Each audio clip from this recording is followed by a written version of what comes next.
What's going on, everybody? Welcome back. I know it's been like a week since I've done a video. Work's been a little crazy, but we're catching up on things now with Heroes of Middle-earth.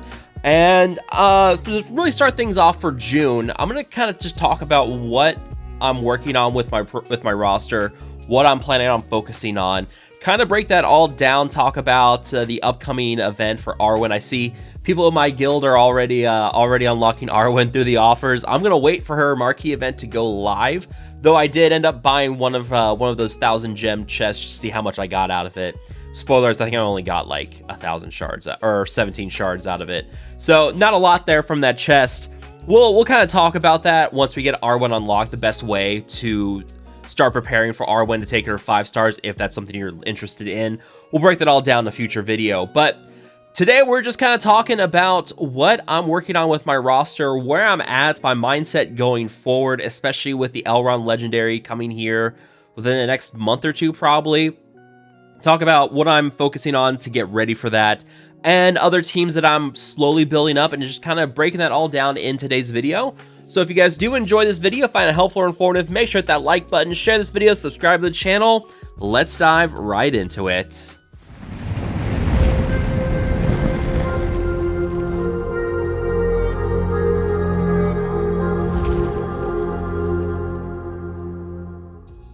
So the big thing that everybody's talking about, that everybody's gearing up, are the elves, and this is my primary focus right now. You can see I've got Elrond here ready to go to 5 stars. Naramiri is getting close to 5 stars as well, but I'm not going to drop the goal to promote those characters until it's time to do Elrond's event. Number one, I mean, 150k gold is a lot of gold. So my thought process is pretty much just get these characters up to 4 stars, get them ready to go close to 5, and then wait. Naramir, I'm probably gonna take her up to about 110 shards, and I'm gonna stop there. Lomium and Leliel probably gonna do the same. And Arwen, I'm probably gonna, if I do buy the chests and the shards, I'm probably gonna do the same thing with her, where I'm leaving it just short of 5 stars, because what's gonna happen with the legendary events is we will get some kind of chest that gives us elf shards in preparation for the Elrond legendary event.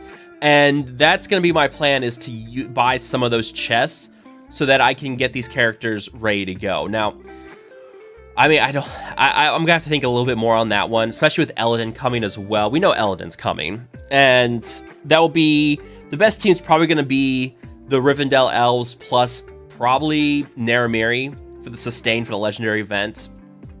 But I'm not sure I want to be dropping all that money on taking another Rivendell elf up to 5 stars when I can just, since I've got Leliel and Naramiri ready to go, and I'm going to be farming their shards hard, then I may just ignore Elrond's offers in general and just kind of unlock him, maybe buy the offer that takes him up to 4 stars, which we've seen that with Arwen as well. That's kind of what my thought process is. Yeah, 20 bucks will basically get you a 4-star Arwen once you complete the marquee event. That's kind of what my thought process is buy the offer for Elrond as well, get him up to 4 stars, and then just keep farming the other elves that I have here. Arwen's probably gonna go farmable sometime before the Elrond event. I would expect that to be a thing, but I don't want to bet on that either. I don't really quite know what CG's plan is going to be with character release, and if they're going to make them farmable beforehand.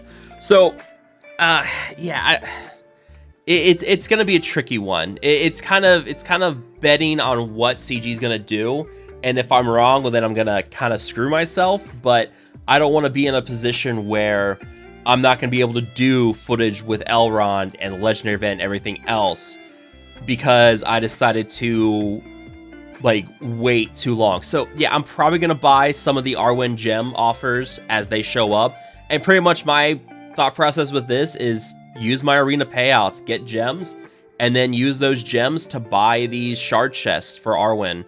Now, they're 1,000 gems each, and the drop rate's not quite that great. Most of the time you're gonna be pulling 17 shards of Arwen, which means you're probably spending, I don't know, about 50 bucks worth of gems to take her up to, well, no, because you're gonna be, yeah, because you're talking 130 shards, so you're talking close to anywhere between $50 to $70. I would assume, I would guess, is where a 5-star Arwen is gonna cost if you're buying gems and if you're using that to buy these chests. For me, I'm basically just using my arena payouts. You know, I'm gonna stop buying energy so much. Naramiri's in a pretty good spot, so I don't have to keep buying guild energy. I'm gonna basically use the gems from Arena and use that to buy Arwen chests, and we've got 33 days before her chest disappears. So I'll be able to get quite a few chests of her shards before this offer disappears. That will get me pretty close. And if it gets to the point where it's gonna be a little too close, then I'll just buy some emergency gems and buy this chest. But again, I only want to take her up to about 100 out of 130 shards, and then just kind of wait and see what the chests are going to look like for the Elrond, because they'll do some kind of chest when Elrond's event drops where you can buy different elf shards from that chest. Either that, there's gonna be that chest, and then hopefully we see her be farmable. But yeah, I don't want to go spending too much money and then end up having way too many shards and just kind of being over prepared for the Elrond event. I'm only interested in a 5-star unlock for Elrond. I don't want to push for a 6 or 7-star. That kind of money is going to be a little absurd, especially in this game.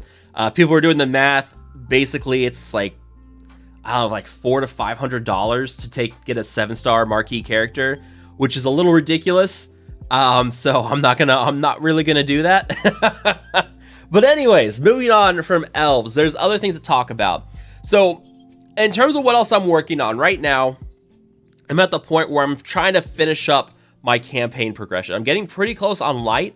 I'm actually kind of stopping on my light campaign progression at this point, because I don't want to keep throwing gear onto my light characters when I'm just going to be throwing that onto Elves and Rivendell, because that team is going to be at least good for PvE. It could be good in PvP as well, but yeah, I'm not going to keep throwing gear on my light side characters just to then end up being short on gear for the Rivendell Elves, because I do believe that team is going to be more powerful. That's going to be a much better PvE team. I expect them to be pretty good in the Moria raid as well.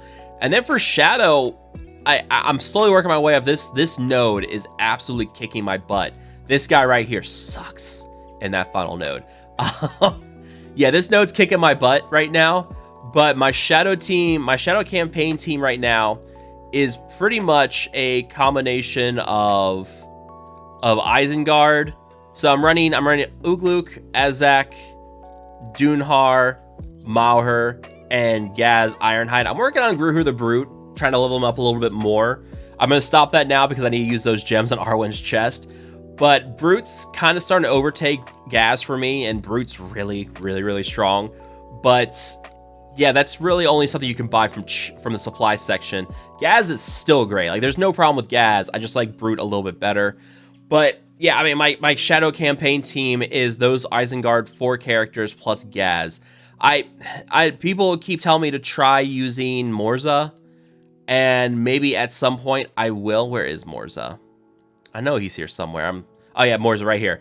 Yeah, I don't really have the Shadow Crystals to really level up another Shadow character, but if I had the opportunity to, I probably would. Isengard's a very good PvE team. The amount of healing that they get, the amount of debuffs that they put out. I mean, Morza's kit is pretty much all about putting out negative effects on the enemy team. So Morza, if I could go back, I'd probably gear up Morza before Azak, but I'm doing pretty good with this team. Shadow campaign's a little more overtuned than the light campaign, so I'm gonna have to throw a little more gear on, but I'm also at the point where Shadow Crystals are my real gear, or my big gate with this team. I'm just not getting a lot of Shadow Crystals. And then of course, CG drops this Live in the Shadows event, which, can we talk about the fact that this event is gonna be here for 97 days. I wish we had that time limit on all of our offers. Like, that's fantastic.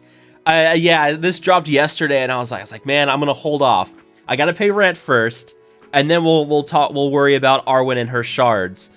And then this offer drops. It's like, man, 60 of these shadow crystals, that's not bad. But I've got 97 days to think about it. That's kind of where I'm at with this.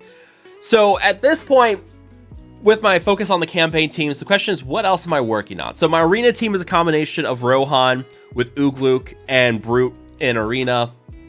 And I'm kind of starting to look at what I'm going to be gearing up beyond that, because I want to start focusing on more Mines of Moria raid teams.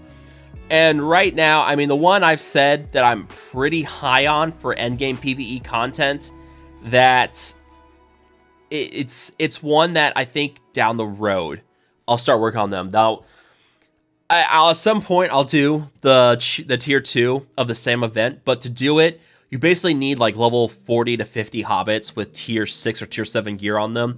I don't have that kind of gear right now. Gear's a bit of a grind, and I want to make sure my Rivendell Elves are in a good spot for that.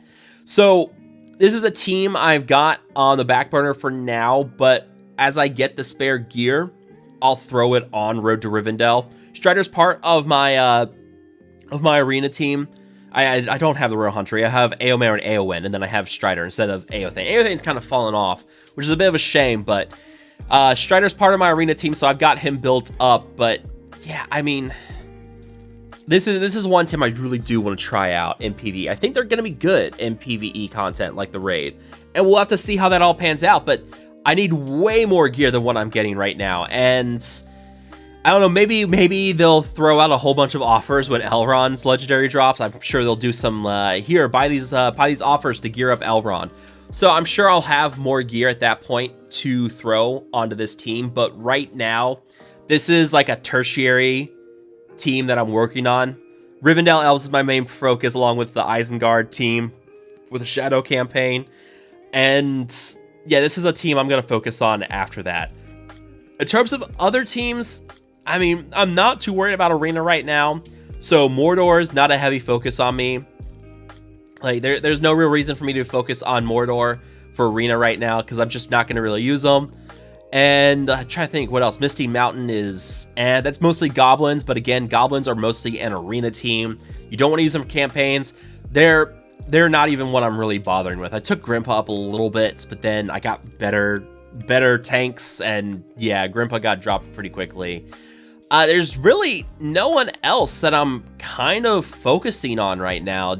Dwarves, Dunland, Haradrim are all kind of incomplete teams, or just not good teams. Dwarves will probably be good. I expect, if the data mines are correct and that Gimli is coming to the game, I expect Dwarves are going to get quite a bit better with Gimli here, though we're still kind of missing a lead for your Dwarves. So I don't know who's going to be that dwarf lead for this team. But yeah, dwarves, like the dwarf kits are good, but until there's that leader and you have a full dwarf team, there's really no point in me focusing on dwarves either. Really, right now, there's not a lot of teams, and that's part of having a new hero collector game. There's not a lot of full complete teams out there.